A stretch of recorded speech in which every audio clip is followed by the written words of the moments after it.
Hello and welcome back to Off the Crossbar Transfer News, where we look through all the latest transfer news and rumours from around the world of football with myself, Regan Walsh, and my co-presenter, Bradley Morris. How are you today, Brad? How many times we tried to do this now? I've lost count. We've tried it that many times. There's been way more transfers in the time that we've been trying to record this damn update. Yes, that's the way it is sometimes in football. So the big talking point of the transfer window so far since we were away on Monday is Mesut Ozil. Now, it's been reported that two clubs have been linked with him, and they are Fenerbahce of Turkey and DC United of Arsenal, of the MLS. Sorry, that was a mess up, not of Arsenal. DC United have reportedly offered Mesut Ozil the chance to have his brand, the M10, have his clothing and that sold in the club shop, and his coffee company that he has been sold in the stadium. However, that deal wasn't quite attractive enough, and he has agreed to join Fenerbahce on a 3.5-year deal.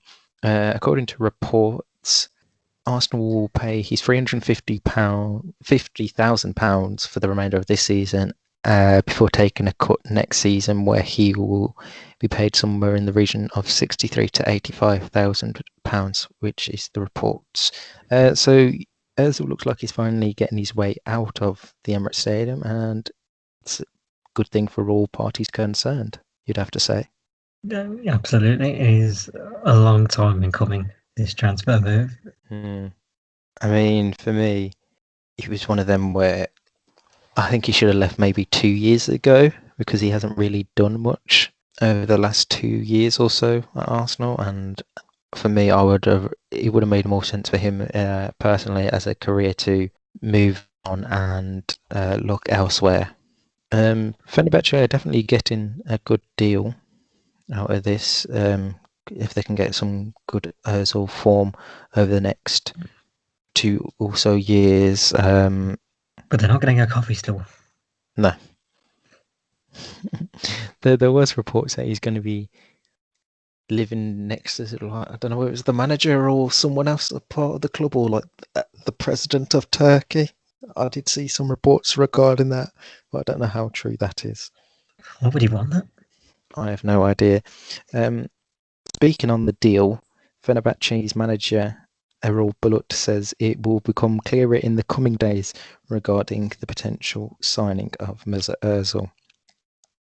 A bit of transfer news that has actually happened. West Bromwich Albion have confirmed the signing of Robert Snodgrass from West Ham United on an 18-month deal. Good signing for the Baggies. You seem to think so. What are your thoughts on West Brom getting this deal across the line? For me personally, what Robert Snodgrass will offer in the dressing room is a lot more than what he will offer on the pitch. It just screams proper Sam Allardyce signing, that one. Yeah, I know what you're saying. I mean, he has worked under Allardyce before at West Ham. Was it Allardyce that signed him to West Ham? I feel like it would have been. So it's something that would make sense for him to be linking back up with Sam Allardyce in the West Midlands. Obviously, second time playing for a club in the Midlands, as he was at your Aston Villa previously. There's a star man running down the road. He hasn't got a left foot. He hasn't got a right foot, but his left is fucking dynamite. That's a song that the West Brom fans can sing. Also on David Bowie's birthday as well. What would have been his 75th birthday, if I remember correctly. Yes. At Manchester United, they officially confirmed the signing of Ahmed Diallo. So it was all agreed in principle in the summer, but they had to wait for him to get his work visa to come through, and that's and all the paperwork sorted. So that is Brexit all done and dusted, and he is now officially a Manchester United player. He won't play this weekend, but he could be in competition for the game next week. To do with Manchester United, manager Ole Gunnar Solskjaer has said in his press conference today, Marcus Rashford and Sergio Romero have contracts until the summer, and they're not going to be extended. I don't think Manchester United are going to miss either of them to leaving this summer, or if they leave in this window. Do you think? Well, all the reports of Romero being unhappy, they'll happily drive his taxi to wherever he wants to go. I think there's been some clubs in Europe and maybe one or two MLS teams that have been linked with Sergio Romero. And regarding Marcus Rojo, they're still waiting for apparently a bid from Boca Juniors to come in for Rojo, which would be interesting to see how he gets on, because I know he had been at Estudiantes last season. However, he has since came back to Manchester and hasn't been a part of Ole Gunnar Solskjaer's team.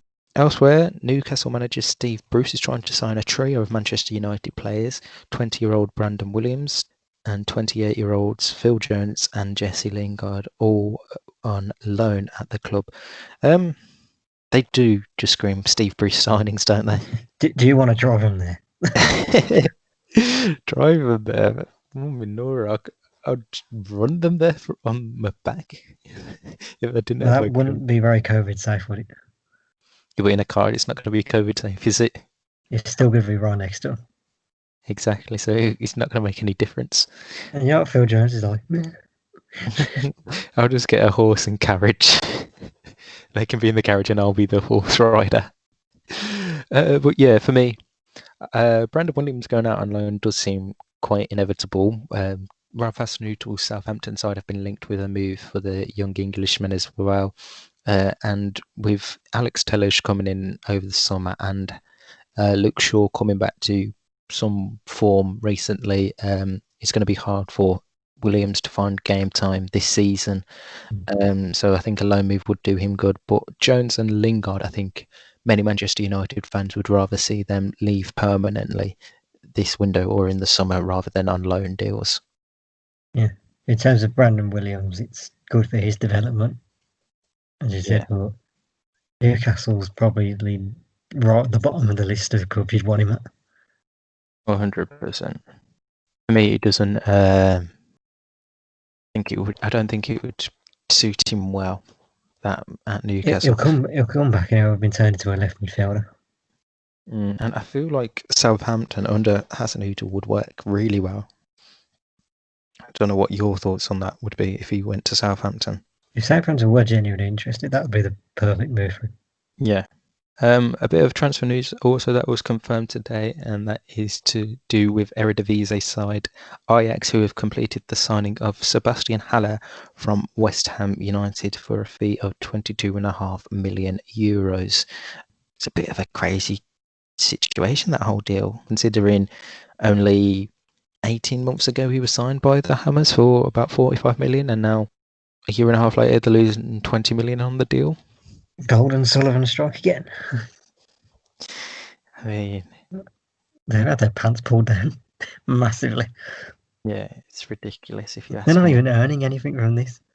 No, because there were reports a while back that they still hadn't paid Frankfurt the money for his services, so it'll be interesting to see what happens there and what money West Ham do get from it, if any at all. There's cutting your losses and then waving it goodbye. Yeah, if there's one way not to have to do transfer deals, it's definitely that one by West Ham United. It's not very smart from them. Elsewhere in the world of football transfers, Stoke City have confirmed the loan signing of Robbie Matondo from FC Schalke on loan for the remainder of the season. It's a great loan move for Stoke City, but a bit of a surprising one, really, you'd have to say. Is that he was sort of put amongst the high prospects in terms of British players going over in the Bundesliga. I don't, you know more than I would, but had he shown moments? Yeah, previously, before going to join in Schalke, he had shown glimpses of like, okay, he could be the next big thing. Like, there was definitely images of him like potentially coming that, but I think he's just struggled in that Schalke. Well, not just him, that whole Schalke team has struggled in the Bundesliga this season. I mean, as far as I'm aware, they're bottom of the Bundesliga and have had 4 managers this season alone. So it was always going to be hard for him in a team that is underperforming. But he's only 20 years old, so he still has plenty of time to improve and show his worth. Another player that Stoke have been linked with is Jack Clark of Tottenham Hotspur. Again, this is a deal that would be a loan for the remainder of the season. Clark has struggled for game time since moving to Tottenham. You got to say, I think a loan move is what he needs right about now. Yeah, probably he's not getting the games on at Spurs. It's definitely one that you could see. If he doesn't get a loan move away, I think it'll be one of them where he'd have to look for an actual permanent move if he doesn't continue to get game time anytime soon. I don't know, have we missed anything else? Yes, that was the one bit of transfer news I have just remembered. Former Brazilian right back Maicon, formerly of Inter Milan and Brazil, he's joining Italian 4th division side Sona. To be fair, I didn't know he was still playing. Did you? Well, the man was in his 50s. Because he was old when he made it with Inter. Yeah. I mean, I genuinely did think he had retired and wasn't still playing football. But apparently his son will also be joining the academy set up at Sona. So it's good for that 4th division side because they will be getting a bit of spotlight now whilst Maicon is there. I believe that is everything, unless we've missed anything out. Yeah, it was a busy week, but I feel we've covered the majority. Yep, we'll be back at the start of next week to look at any deals that have happened since our recording time. Obviously, whatever developments they have on the Mesut Ozil situation as well. Make sure you like, comment and subscribe wherever you are listening to, and why not check out our other stuff, including our FA Cup preview show, which came out today, where me and Brad have a massive debate on the enjoyment of the FA Cup. A massive debate with a slightly now pointless preview. Yes. I'm basically watching kids' football tonight. At least you've got the game on rather than nothing happening at all. Right, until Monday, we'll see you soon, and it's goodbye from me and goodbye from my co-presenter. That's it. And we'll see you soon.